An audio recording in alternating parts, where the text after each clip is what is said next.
The Southwest is a vast and a beautiful country. It can be harsh and unforgiving at times, but it can also be very sustainable if you know where to look. This area was home to many amazing and adept cultures that not only survived in this landscape, they thrived. Walk with me as we step back in time and relive an era when this land was untouched by modern hands and bustling with life.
Alright guys, I've been trying to get on this ram and it was coming down a trail close to this cottonwood tree behind me here, so I was set up behind here hiding out of sight, and it came by, but it was just a little too far out of reach. I didn't feel comfortable making the throw and I really couldn't get any closer, so I let it walk, but now it's gone off and it's under a juniper tree and it's just kind of relaxing up there, so I'm gonna let it hang out for a minute, get comfortable, and see if I can't figure out a way to ease up in and get close to this thing.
Guys, it's hot out here. Whew. All right. So I got a dart in that ram, and I was really worried at first. It looked like it, almost like it just bounced off.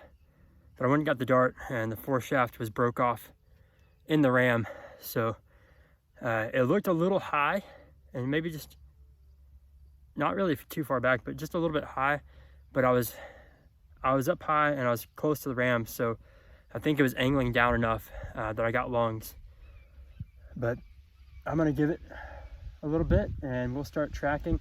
There's not a whole lot of tracking here. It's mostly open field with just a handful of trees, just grasslands out here. So I got lucky. That ram was hiding in the shade of this tree that I'm sitting behind right here, and it had its head behind the tree and the rest of the body basically exposed if I got it at the right angle. So I was able to keep the tree between me and the ram's head and sneak in really close, like really close. I don't know, I had to have been 6-8 yards, somewhere in there. I'll step it off if I can remember here in a minute. But, I'm fairly confident that's a dead ram. So we'll give it just a little bit and we'll go check. There's some blood right there. Here's some more blood on this grass here.